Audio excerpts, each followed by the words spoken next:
राधे राधे बहनों, हमारे चैनल मीना भजन बानी में आप सभी बहनों का स्वागत है। हम आपके लिए एक चेतावनी भरा भजन लेकर के आए हैं और ये भजन हमने लिरिक चैनल से लिया गया है और बहुत प्यारा भजन है ये। हाँ, और कुछ बहनों ने पूछा था कि वो दीदी क्यों नहीं आ रही हैं, ये वाली दीदी। तो मैंने पहले भी बताया था आपको कि ये दीदी की सासू माँ एक्सपायर हो चुकी थी, 1 महीने से नहीं आ रही हैं। तो शायद आपने सुने नहीं होंगे भजन, इसलिए नहीं आपको पता होगा।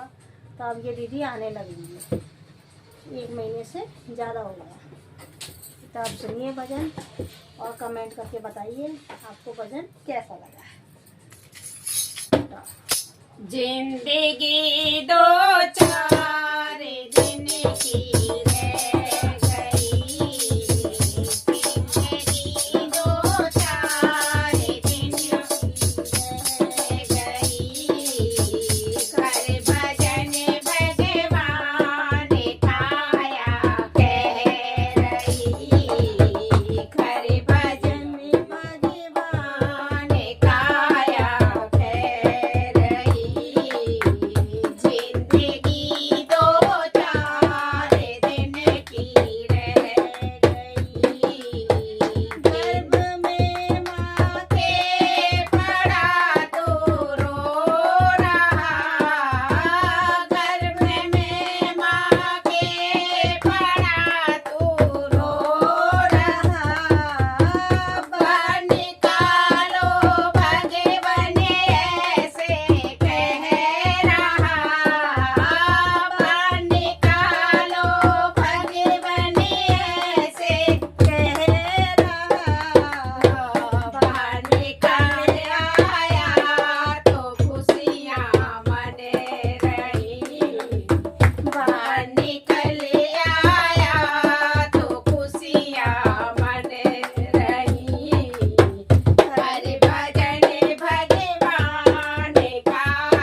भजन भगवान काया कह रही, कर भजन भगवान काया कह रही।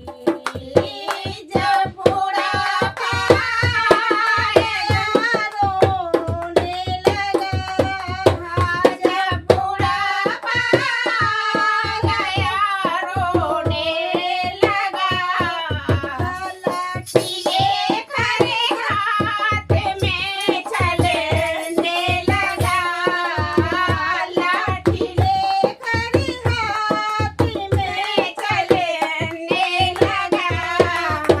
मौत की पूवा हवाई चले गई, मौत की पूवा हवाई चले रही। कर भजन भगवान काया कह रही, कर भजन भगवान काया कह रही। जिंदगी दो चार जिंदगी रह गई, जिंदगी दो चार जिंदगी रह गई। कर भजन भगवान काया कह रही, कर भजन भगवान काया कह रही। तो बहनों 4 दिन की जिंदगी है, इसमें भगवान का नाम ले लो, ले लो। वरना बुढ़ापे में पछताना नहीं पड़ेगा। कोशिश कर रहे हैं हम।